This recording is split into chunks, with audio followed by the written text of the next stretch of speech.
Food is fuel for your body, your mind, and definitely your sport. But let's face it, nutrition is confusing, and the expectations on girls and women to be thin and have a six-pack are exhausting.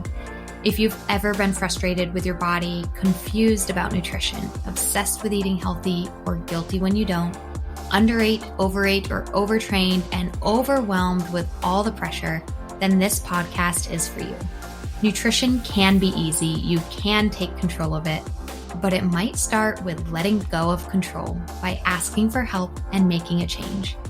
I'm Lindsay Elizabeth Cortez, sports dietitian and owner of Rise Up Nutrition, where I empower female athletes to overcome nutrition concerns and perform at their highest level, to stop being confused by all the mixed or harmful messages, and finally have confidence in your body as a fierce, fit, and fueled female athlete.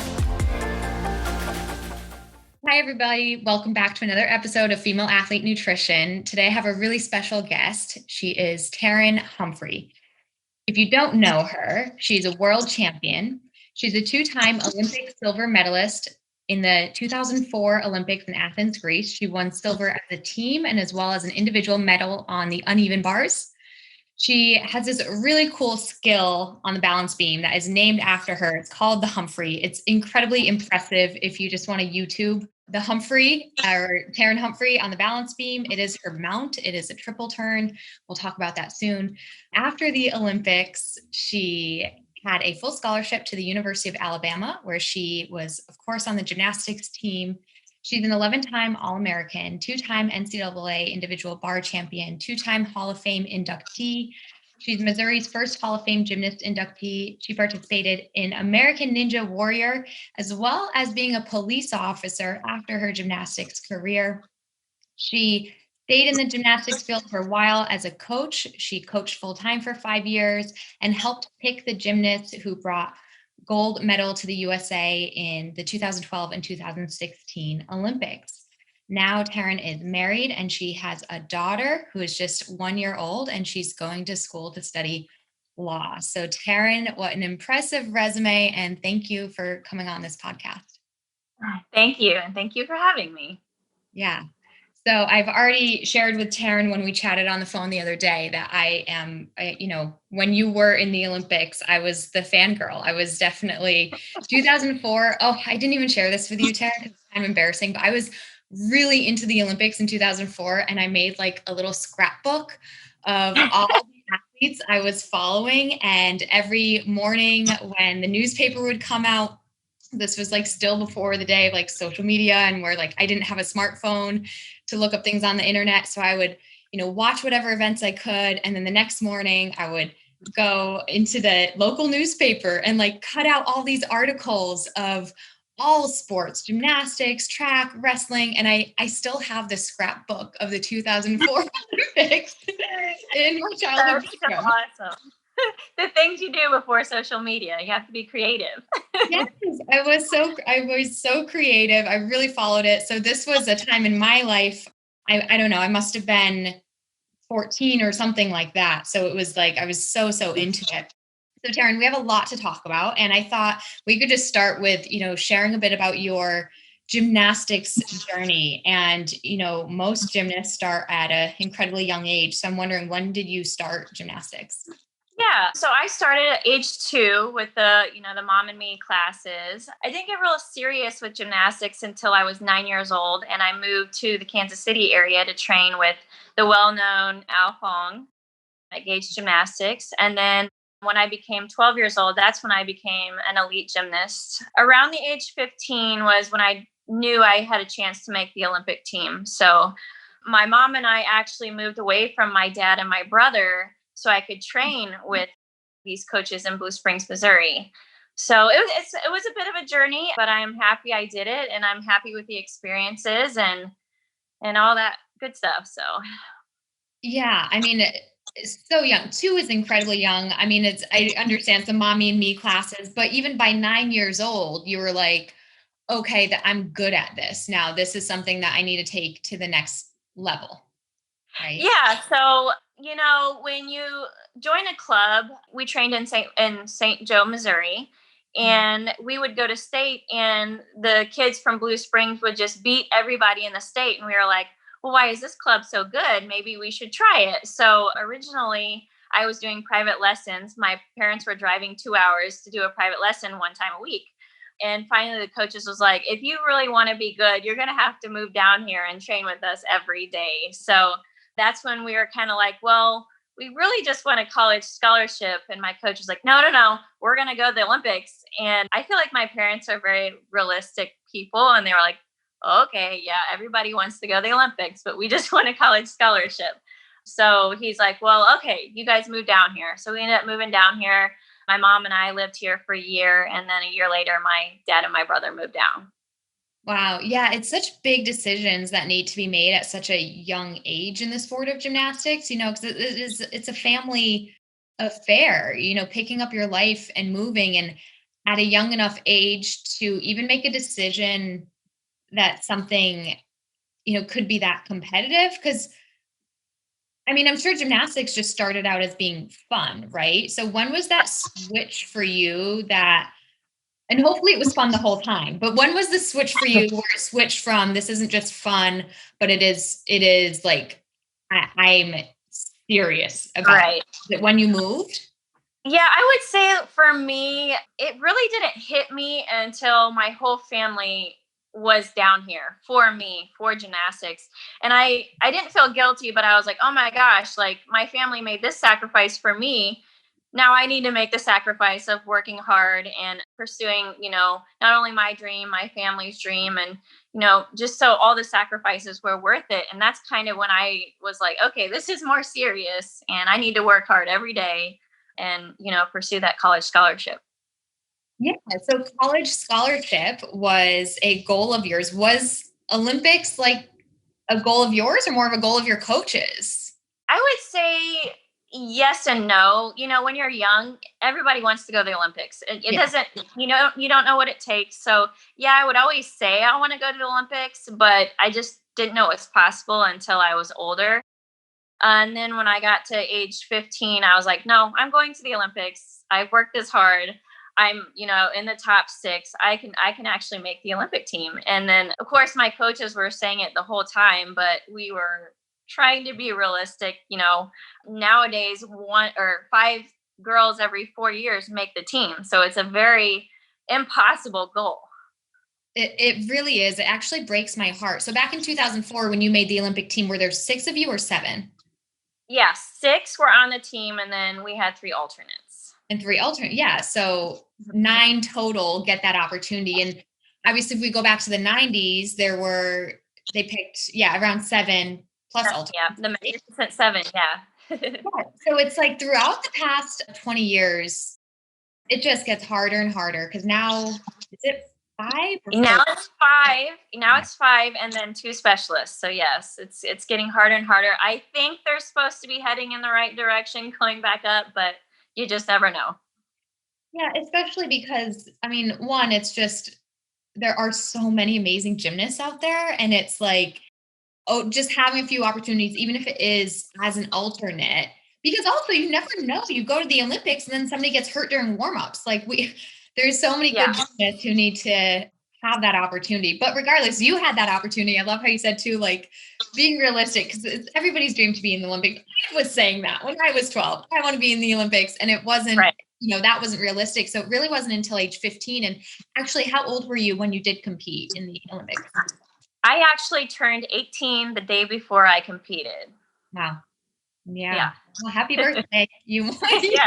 Yeah, exactly. Couldn't celebrate long, but afterwards it was good. So you're very cool. And so do you want to talk about your post-Olympics career too? Because so at 18, you were in the Olympics, and then that's college time. So I'm curious as to your decision. Many gymnasts decide to try again for a second Olympics. Right. What was your decision to go the route of NCAA sports and pursue the University of Alabama? Yeah. So back then, obviously social media wasn't a thing. So going to the Olympics, you don't make as much money as you do nowadays. So in our mind, we were weighing out, okay, the tour, is there any endorsements we could do to kind of match a college scholarship. But in reality, at the time, a 5-year scholarship was worth way more than trying to stay pro, which, trying to still compete as an elite gymnast. And I kind of just let my body make the decision for me. I was ready to kind of move on and be normal and heal and literally just be a normal person and go to school. Yeah.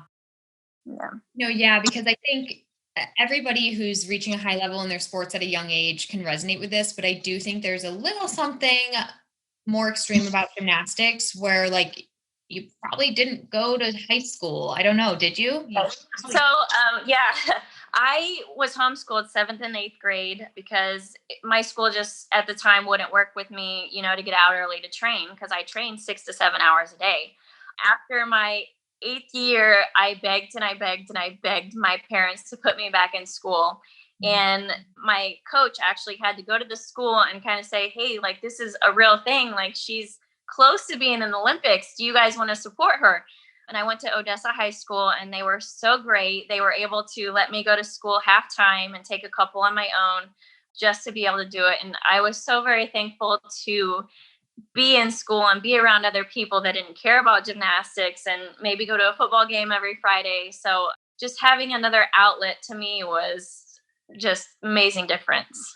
Yeah, for sure. But that is some crazy dedication of training 8 hours a day. That's flip flop. Most people are in school 8 hours a day and then maybe training 2 or 3 hours a day, even a serious competitive high school athlete. And yours was rather flipped. So it's such a big commitment. So post Olympics, your body was feeling like, look, I need to slow down a little bit. And also you were really craving that sense of normalcy, it sounds like. Exactly.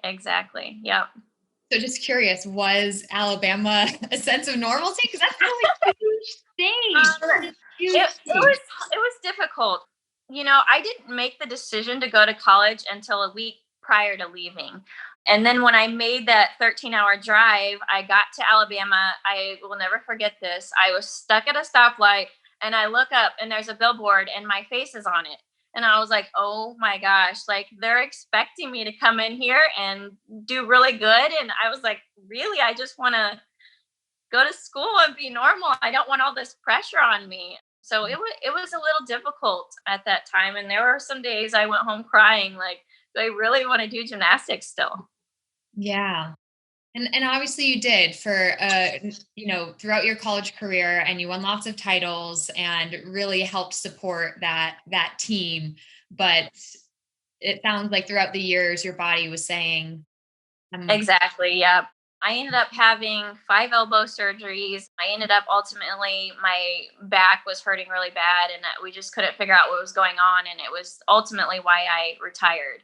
So gymnastics is hard on your body. so hard on your body. Like, Especially at that young age, when your body is so young and it's pounding, so it's really difficult on your body. yeah, it might sound crazy to some other people of like, oh, retiring from your sport at, 20 or 21, however old you were, but like you started when you were 2. That was Exactly. 20 years of your body taking a beating. And that was, yeah, it was time to retire. And Yeah, mm. exactly. So I want to hit on, of course, your nutrition throughout this time of competing at a high level. I'm just curious, just to like, and it was also a different time. Let me just put this in perspective for our listeners. Nutrition, first and foremost, is like still a new science. Like we knew in the realm of science, we knew what an atom was, which you can't even see, before we understood the concept of calories. So like nutrition is a new science. So we're talking, the fact that nutrition is constantly growing and changing. And then we are talking about your competitive career, which was in the late 90s, early 2000s, well, and late 2000s. But regardless, so I'm just saying, like, we're putting this in perspective that we have since then 15 more years of nutritional science. But I'm curious, since you started gymnastics so young, at what age did you even become aware that nutrition had any role in your performance as a gymnast? Yeah. So, like you said, it was a different time. I had coaches from Armenia, and, they obviously had have different views than the United States. So I grew up with that coach, but I really didn't like nutrition wasn't really a thing for me until I got older. And then when I kind of tried to start, watching what I was eating because it was easier for my gymnastics, my parents would be like, "You're going to sit down and you're going to eat a meal. Like, we're not going to have any of this." So, when I tried to be really, really healthy, they were like, "Yeah, but you still need to be a kid. You still need to go out and eat what you're going to eat. Just, you need to be a kid." So I am very thankful that, my family allowed me to eat what I needed to eat. And, we're a very meat and potatoes type of family. So I got it from both ends. Yeah. Yeah. So you, on one side, you had some coaches that were encouraging certain nutrition tips Uh-huh. to help your performance. And on the other side, you had your family saying, like, sit down, eat this home cooked meal, like, enjoy. And Exactly. that's probably a really good balance. Did you feel at that time that you were enjoying your food and your nutrition and your body, or was it ever a struggle at all for you? I would say when I was competing for the Olympics, I always, like for Thanksgiving, I was like, I'm going to enjoy myself. If I want to eat, I'll eat as much as I want. And then I'll get back to my training. I always have time to work it off. I always have time to do what I need to do. So training for the Olympics, I never really struggled with it. It wasn't until I went to college and I went from training 40 hours a week to 20 that I really had to pay attention more. And also, when you're in college, it's a lot more temptation. Going into a high level school and college, they have a lot of good food there. So it's a big balance. And I would say that was more for me where I struggled with it. Yeah, what an interesting perspective of I think a lot of college athletes struggle with that because it's just different. It's the first time in your life that you might have to be responsible for your own food choices, for one. And then two, we do have dining halls, which some are great and some are not. Some of them are buffet style. Some of them have late night meals. You have ice cream available at breakfast in some of these dining Exactly. halls. Yeah. And then there's the social aspect too of going out with friends and eating out and all of that. So it is a big adjustment. And it's also interesting to hear because, competing for the University of Alabama is just a really demanding thing. But for you, it was actually scaling back. You went from 40 hours a week to 20 hours a week. Uh-huh. So yeah, I can see how, did you feel at all that your body was changing during that time?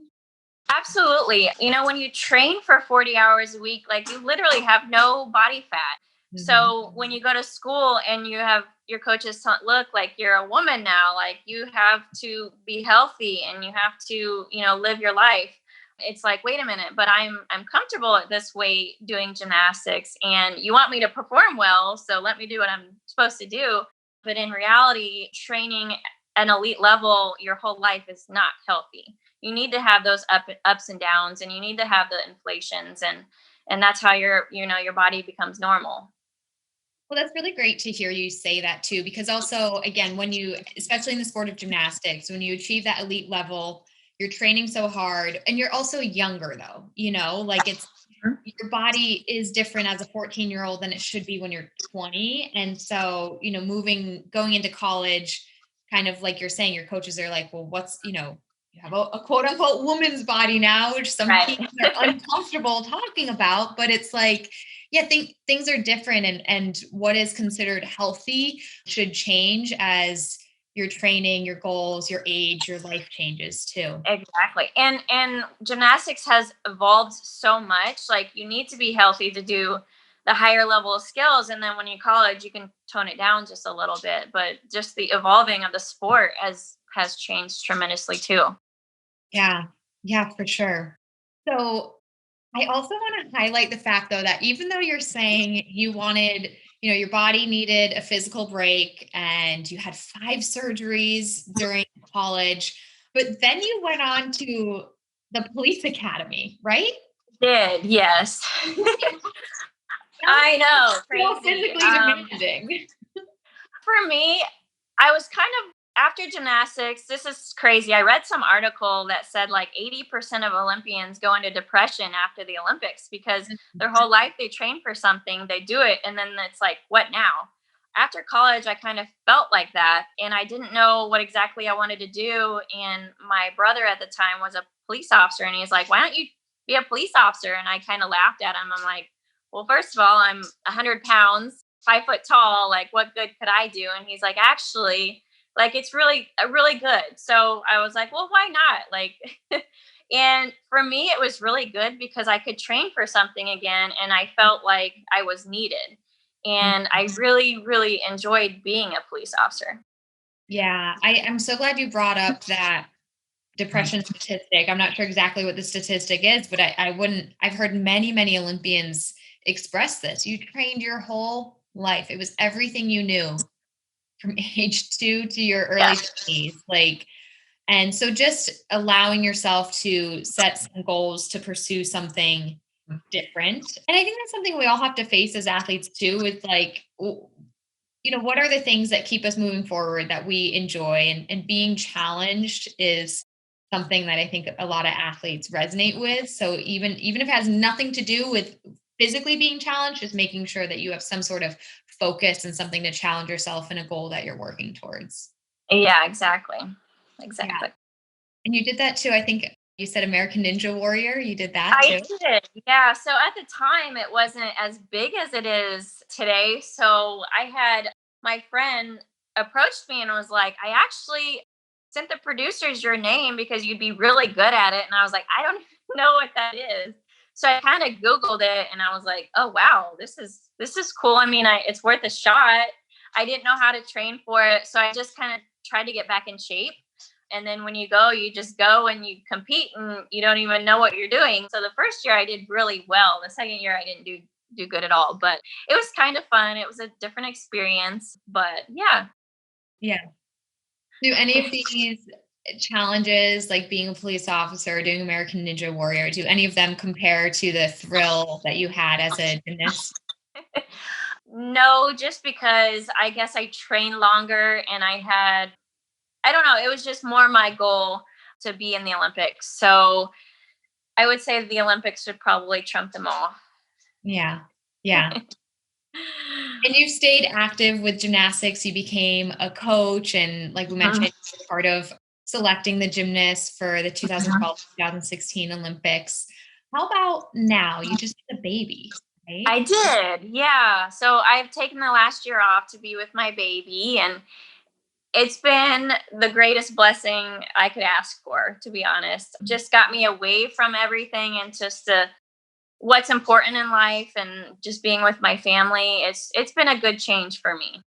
Yeah, that's beautiful. And I want to touch on body changes once again, because, Yeah. here you are, this elite gymnast, and then, okay, you had those body changes in college, which a lot of us experience, and pregnancy is a whole nother thing, right? So Yeah. just because Yeah. this is like fresh in your mind, what was your experience with watching your body grow another human life inside of it? And It's so crazy. I don't even know how to explain it. Like one minute you can see your toes, the next you can't.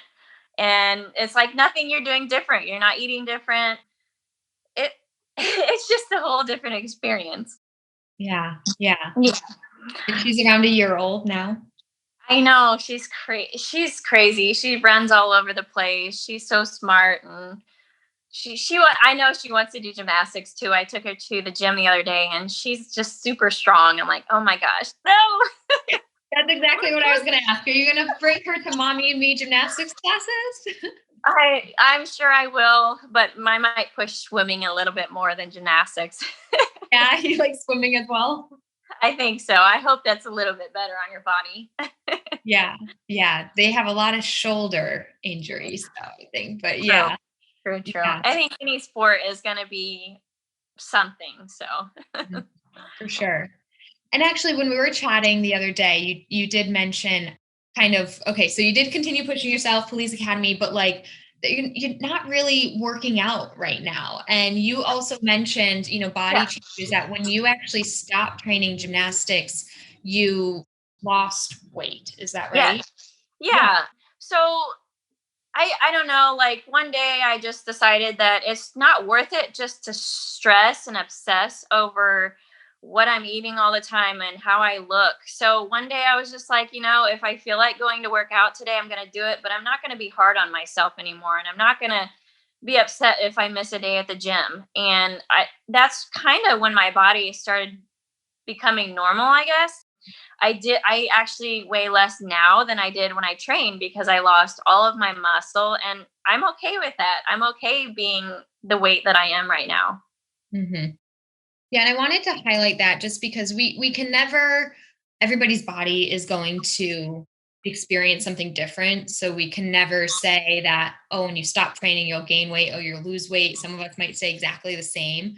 But I think a Right. lot of athletes definitely fear that if they stop training, they stop going to the gym, they stop, quote unquote, burning calories, that they'll gain weight. And I mean, that's a whole topic we can get into of this fear of weight gain. But regardless, actually, for somebody who has a lot of muscle mass, we find that, well, when we stop training, we actually lose that muscle. And again, whether that's a good or bad thing is really up to your own perception and what you're trying to do with your body.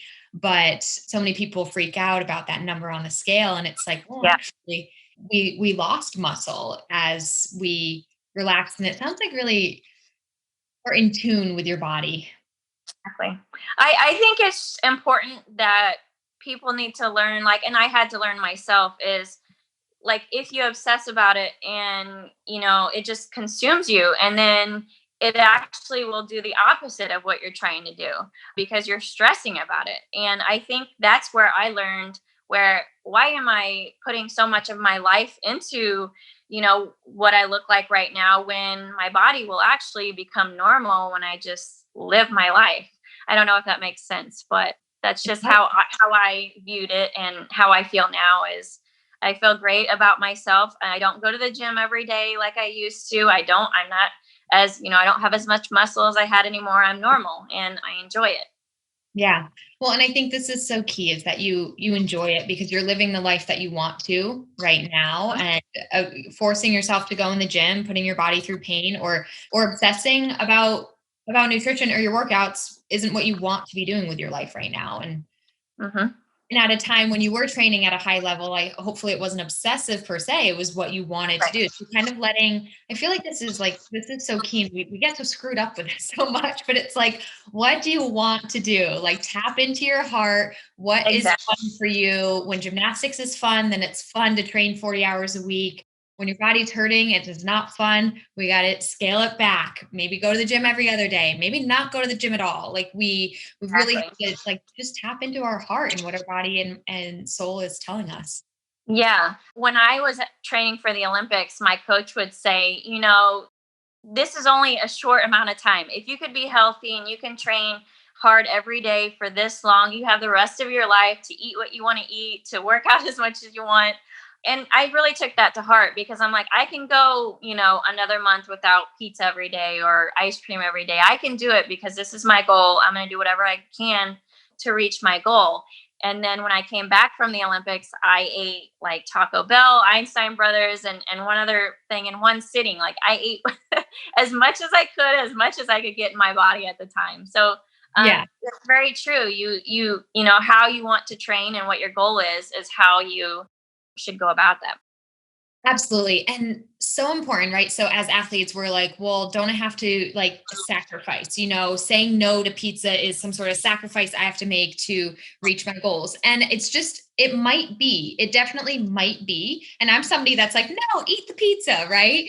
But it might be the thing you need to do for this time period in your life to reach this specific goal. But you also have to step away from that and know, when I'm done or when I'm not trying to achieve peak performance, this is the off season. Like now Mhm. this is okay. Now I can have pizza, and just knowing that it's not supposed to be this long-term thing, because I think too often people think it's an always thing. Like you have to view your sport as seasons in your life, here's an obvious one, right? And you were a teenager at the time, but just to put this in perspective for listeners, alcohol as an example. Like You can absolutely, as an adult, enjoy an alcoholic beverage from time to time, and that will be part of a healthy lifestyle. But you're not going to when you're training for the Olympics, right? Right. Right. And I think that one's maybe a little bit easier for people to conceptualize, but it would be the same thing with pizza. Pizza isn't going to feel good when you're doing a backflip on the balance beam, but it's going to You're feel, exactly right. yeah, but it's going to be enjoyable afterwards. So there are those small sacrifices that we make, but it's not this long term. It's not supposed to be a lifelong sacrifice. Exactly. Exactly. Yep. Yeah. And speaking of food, once again, this is a nutrition podcast. So when you went to Athens, Greece, Yeah. Greek food is like some of my favorite, personally, some of my favorite flavors. Did you get to enjoy any of like the cultural food when you were done competing? So in the Olympics, they have what's called an Olympic village. And in this village, they have this cafeteria. And this cafeteria is as big as a really, really big mansion. Like it's huge. And every country has their own section.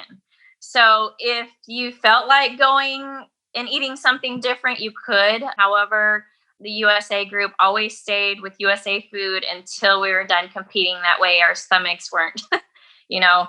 But at the end, we went on a 1 day cruise and we got to enjoy the food and the culture. So Yeah. Yeah, that's really cool. Yeah, I would, if you're not used to having like, Thai food, then you wouldn't want yeah, to do it the week of the Olympics. So the biggest meet of your life. Yeah. yeah, you just stick to what you know. Stick to what you I know. think we actually ended up getting McDonald's right after we competed because we're like, we just want a cheeseburger. So that Yeah, was good. that's awesome. With the biggest, you said that, the biggest meet of your life. You were competing at the elite level and you were competing at world championship meets and international meets for years before the Olympics. So when the actual competition started in the Olympics, like did it feel different than other world championships? Actually, yes. To me, it felt completely different. The Olympic trials are probably the most stressful event. And you could probably ask anybody because you don't know the outcome. You don't know if you're going to be on that team. When I actually made the Olympic team, I was like, okay, I'm on this team. Now I can train and I can do my routines I'm going to do. So we were gone a whole month and every day we did the same amount of routines to it got to a point where I was literally like a machine. I would just plug my brain in and I would just do my routine and it got to be so easy and so normal.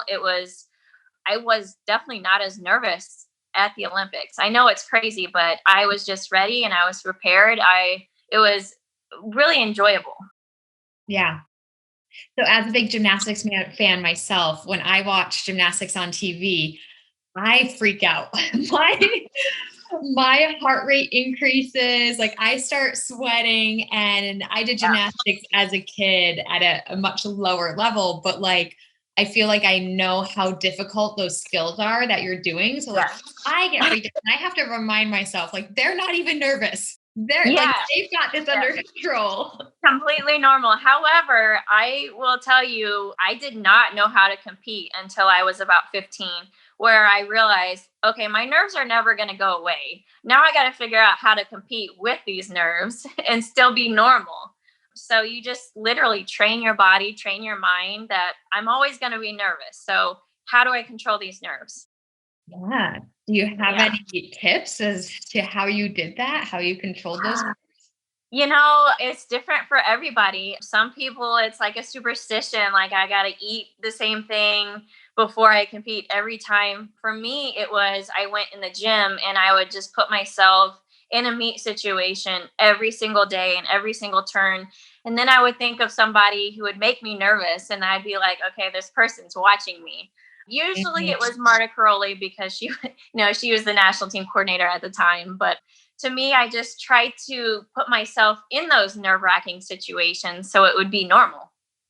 Yeah, exposing yourself to what could make you nervous ahead of time so that if, by the time you were really in that situation, it wasn't as scary. Exactly. Yeah. And another big thing for me was visualization. Like I would go, You know how they say you need to, do your routine in your mind and make sure it's perfect every time. Well, for me, I'm like, no, I'm gonna actually do a mistake in my mind, and then I'll figure out how to fix it. That way, if it does happen, I'm not gonna panic. So I would go through my routine and see like mistakes I would make and be like, okay, this is how I can fix it. And so I got to where I didn't panic. I didn't get nervous. I fixed it. I fixed it. So actually I won NCAA bars with not the routine I had because I knew how to do plan B and then plan C. So yeah, you just learn how to compete.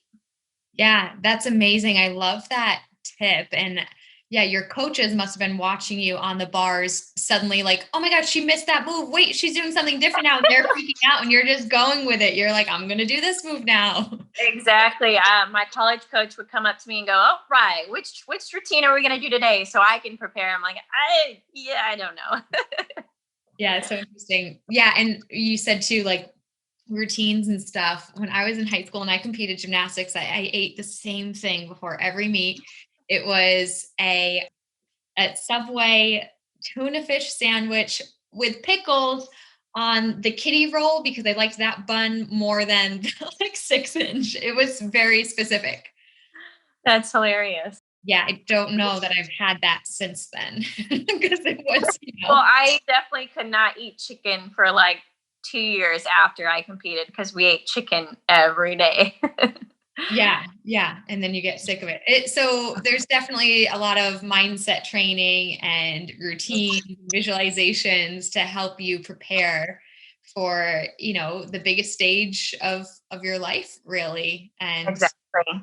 But maybe not feel like the biggest stage of your life. Yeah.